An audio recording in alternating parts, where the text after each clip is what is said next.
an a'radikum.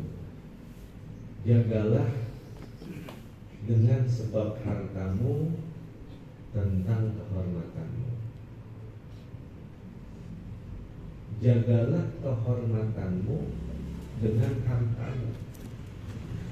Harta akan mendapatkan dengan sebabnya kemuliaan-kemuliaan dalam kehidupan dunia. Ku bi amwalikum an a'radikum. Jagalah kehormatanmu dengan hartamu. Orang yang bersedekah maka dia akan mendapatkan kemuliaan baik di dunia maupun di akhirat.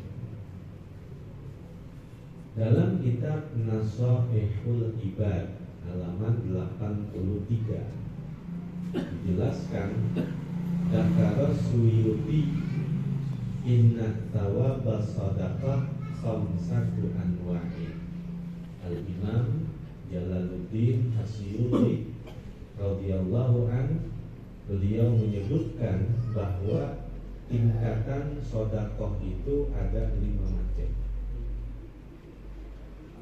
Yang pertama, wahidatun bi asyratin wa hiya ala sahihil jismi. Satu sedekah dibalas dengan 10 kali lipat apabila dia bersedekah kepada orang yang memiliki badan yang sehat. Yang kedua, wa wahidatun bi tis'ina wa hiya alal ahma wal mubtala. Satu sedekah dibalas dengan 90 kali lipat, yaitu apabila dia bersedekah kepada orang yang buta dan orang yang mendapatkan kesusahan, penderitaan, ujian-ujian dalam kehidupan. Yang ketiga, wawahidatun bitis imiatin wahia ala di korobatin muhtaj. Satu sedekah dibalas dengan 900 kali lipat, yaitu bersedekah kepada sanak kerabat yang terdekat dan ia sedang dalam keadaan membutuhkan.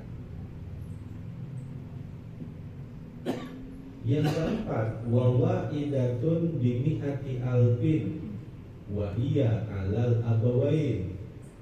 Satu sedekah dibalas dengan 100.000 kali lipat, yaitu apabila ia bersedekah memberikan hartanya kepada kedua orang tua. Yang kelima, wawaidatun bitis imi'ati alfin wahia ala alimin au faqihin. Satu sedekah dibalas dengan 900 kali lipat.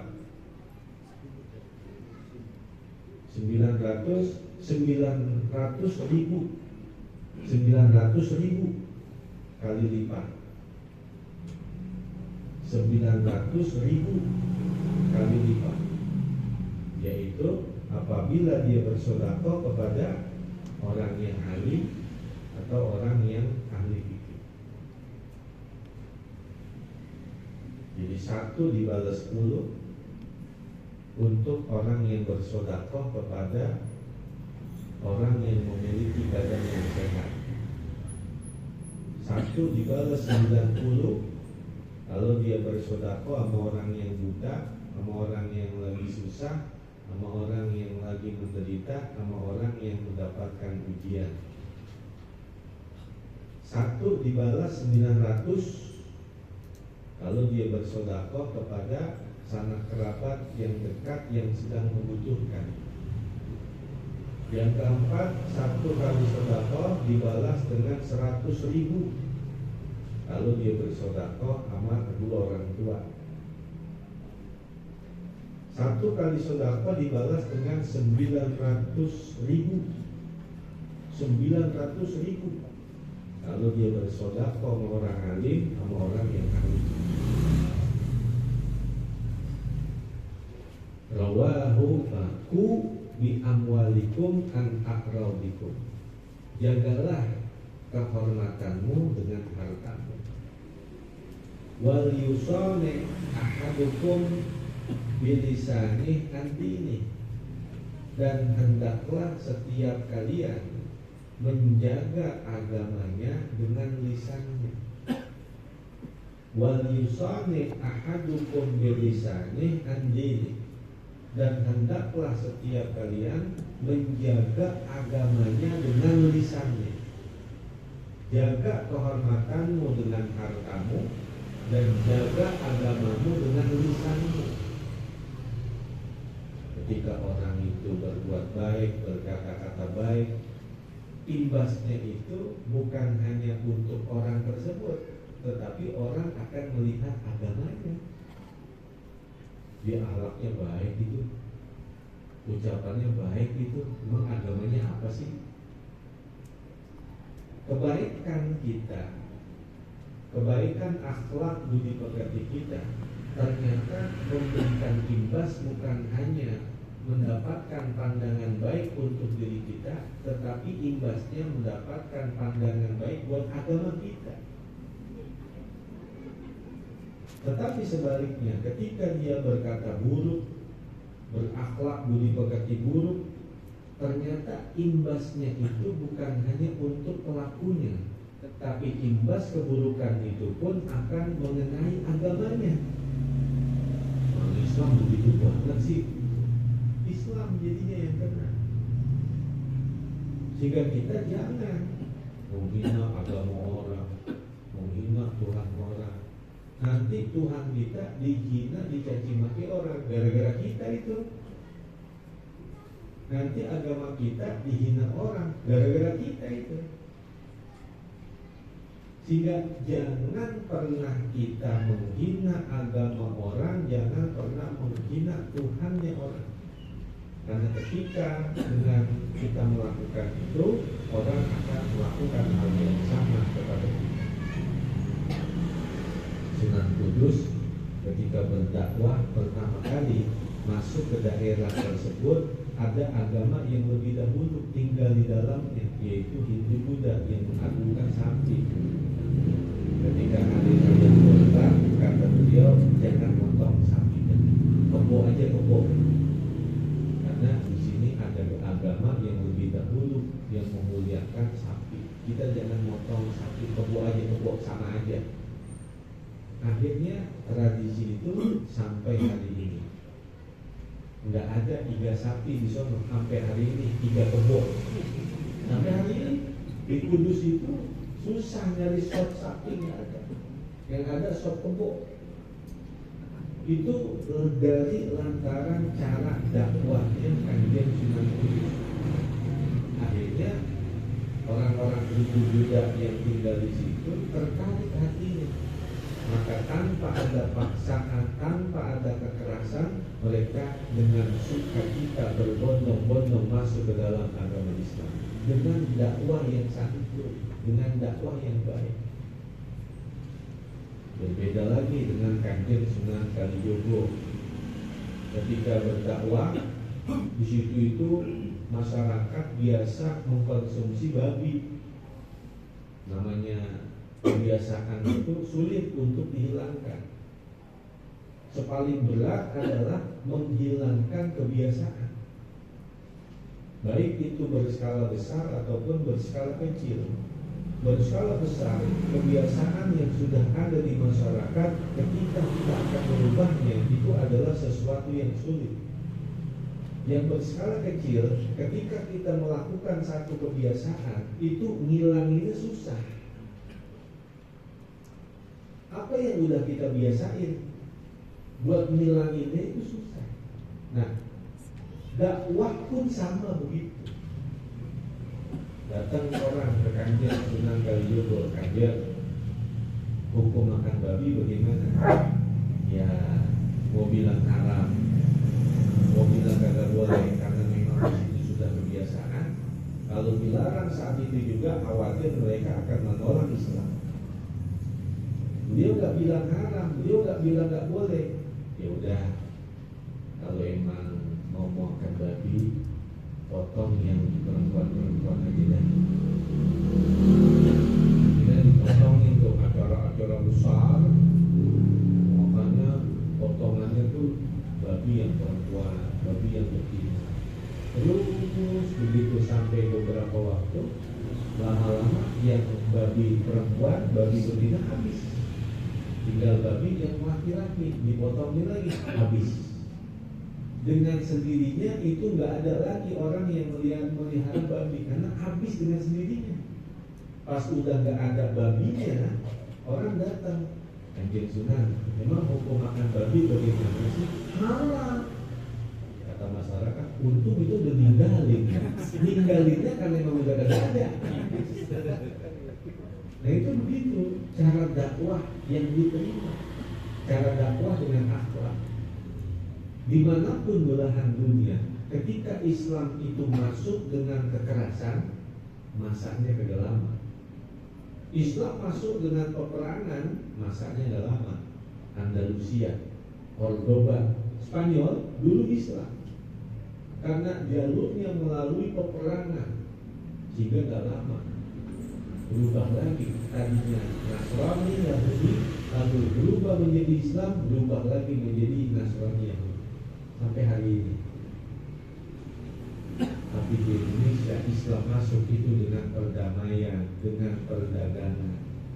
Yang tadinya Hindu Buddha 100% berubah langsung 100% menjadi Islam karena dakwahnya itu dengan perdamaian, dakwah dengan cara-cara yang santun, akhlak budi pekerti yang baik, sehingga langgeng sampai hari ini.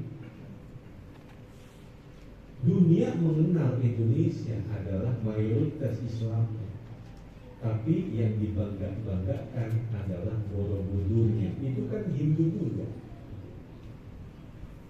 India sama, terkenal mayoritas Hindu Buddhanya, tapi dunia membangga-banggakan adalah Taj Mahalnya. Itu masjid.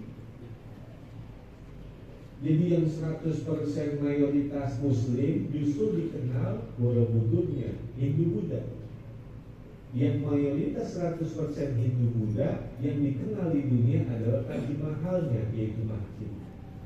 Maka di mana aja belahan dunia ini, ketika Islam masuk dengan jalur peperangan, itu nggak langgeng. Tapi ketika Islam itu masuk dengan jalur perdamaian, jalur akhlak, jalur perdamaian, itu langgeng. Sampai hari ini contohnya di Indonesia.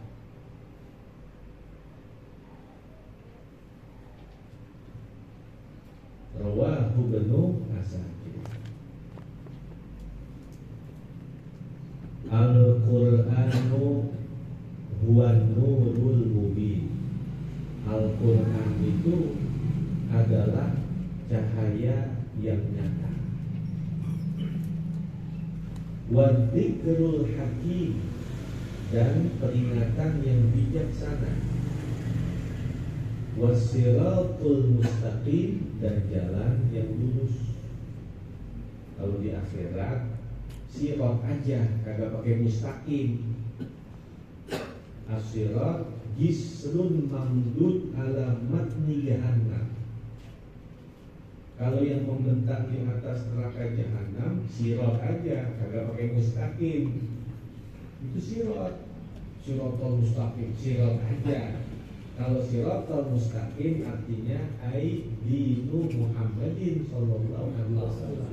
Ketika kita baca ihdinas siratal mustaqim, tunjukkanlah kepada kami jalan yang lurus, artinya dina Muhammadin sallallahu alaihi wasallam, yaitu agama Nabi Muhammad. Itu as-siratal mustaqim. Maka Allah Subhanahu wa taala menurunkan 104 kitab dan suhuf. 4 berupa kitab begini, 100 berupa suhuf lembaran. 100 suhuf, yang 60 suhuf Allah berikan kepada Nabi Allah Syed alaihissalam, putra gontornya Nabi Adam. 30 Allah berikan untuk Nabi Allah Ibrahim alaihissalam. Lalu 30 Allah berikan untuk Nabi Allah Musa sebelum dia mendapatkan Taurat.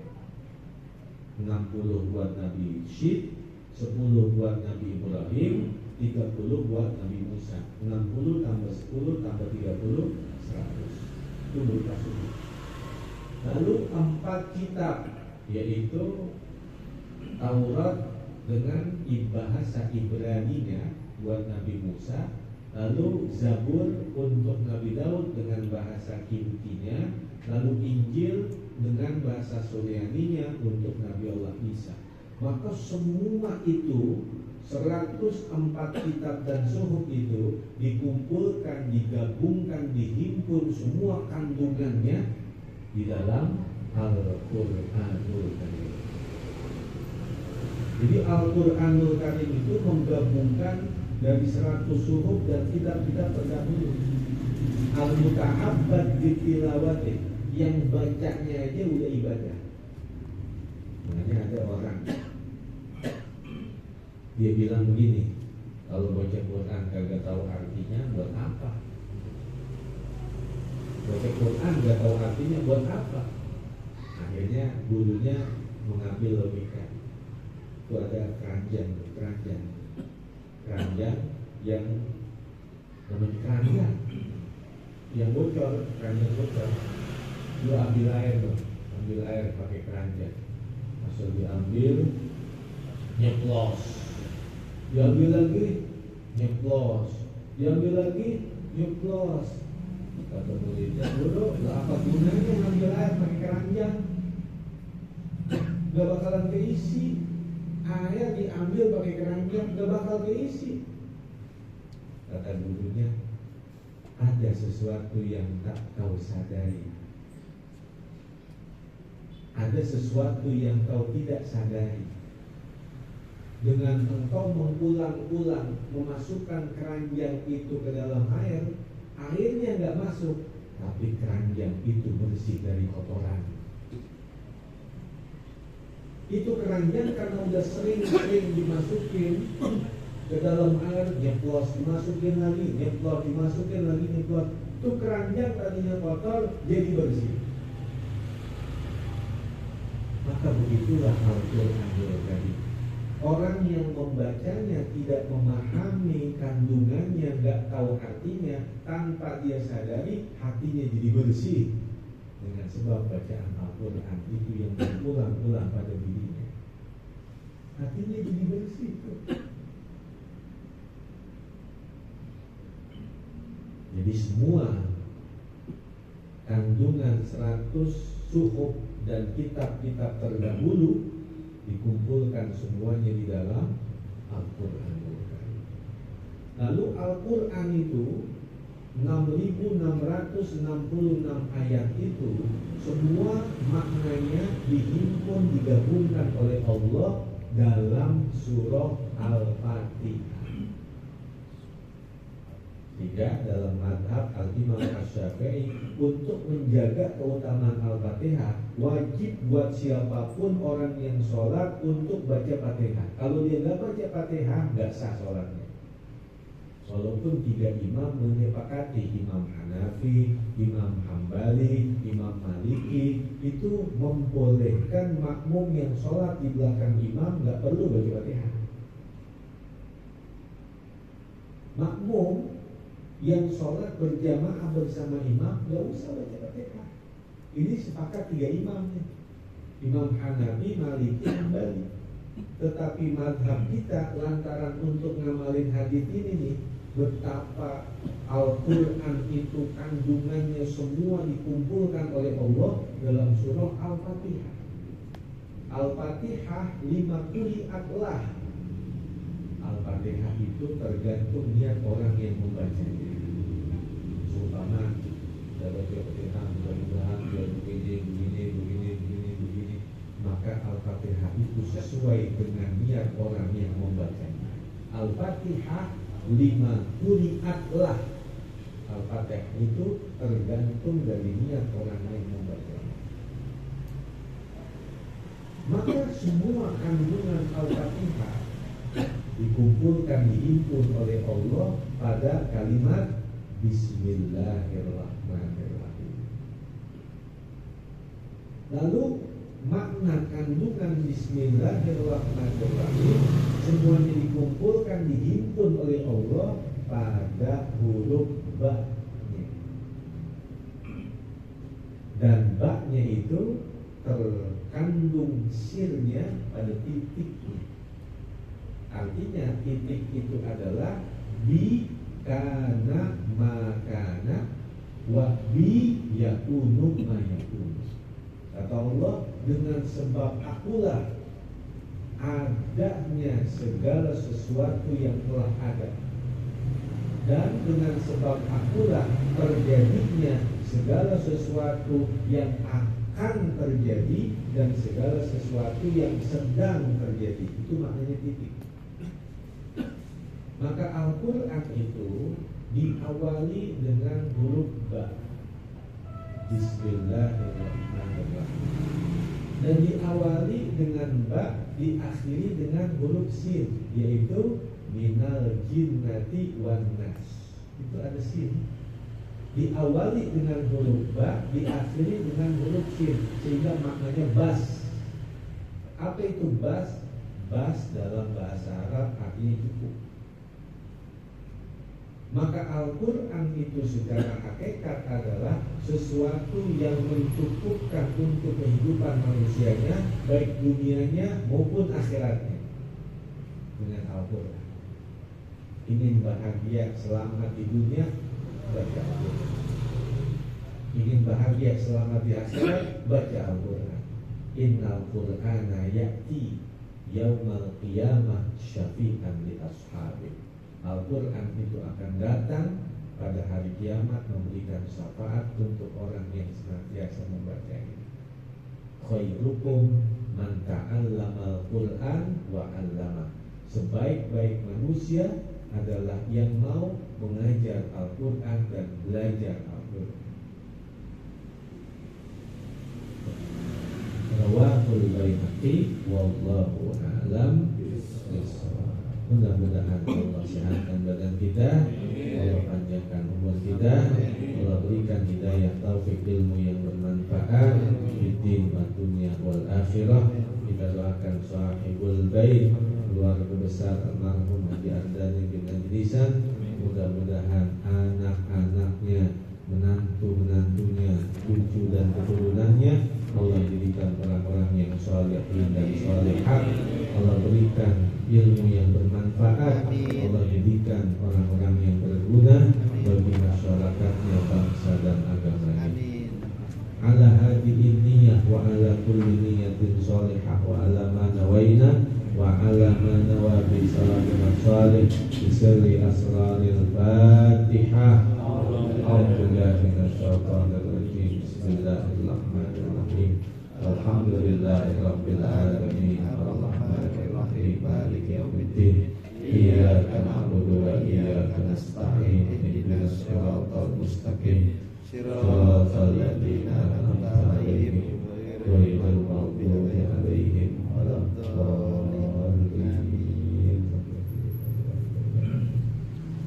Bismillahirrahmanirrahim. Bismillahirrahmanirrahim. Ya qadimal ihsan, ya qadimal ihsan, ya daimal ma'ruf, ya daimal ma'ruf, ya katsiral khair, ya katsiral khair, la ilaha illallah.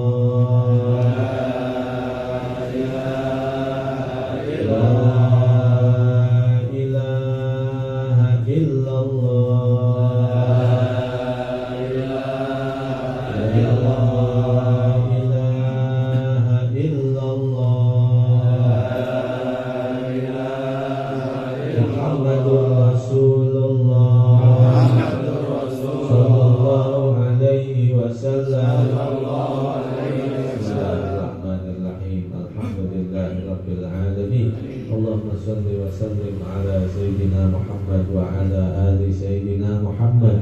Jazallahu anna Sayyidina Muhammadan sallallahu alaihi wasallam ma huwa ahlu. Allahumma ighfir lana dhunubana wa liwalidayna warhamhuma kama rabbayana shighara. Allahumma barik lana fi auladina wa banatina wa dzurriyyatina wa talamidina wa la tadurrahum wa waffiqhum li ta'atika warzuqna birrahum. Allahumma ij'alna wa iyyahum min ahlil ilmi wal khair wa la taj'alna wa iyyahum min ahli syarri wal khair. Allahumma maghfiratuka awsa'u min dunubina wa rahmatuka arja indana min a'malina. Wa sallallahu ala sayyidina Muhammadin wa ala alihi wa sahbihi wa baraka wa sallam. Alhamdulillahi rabbil alamin.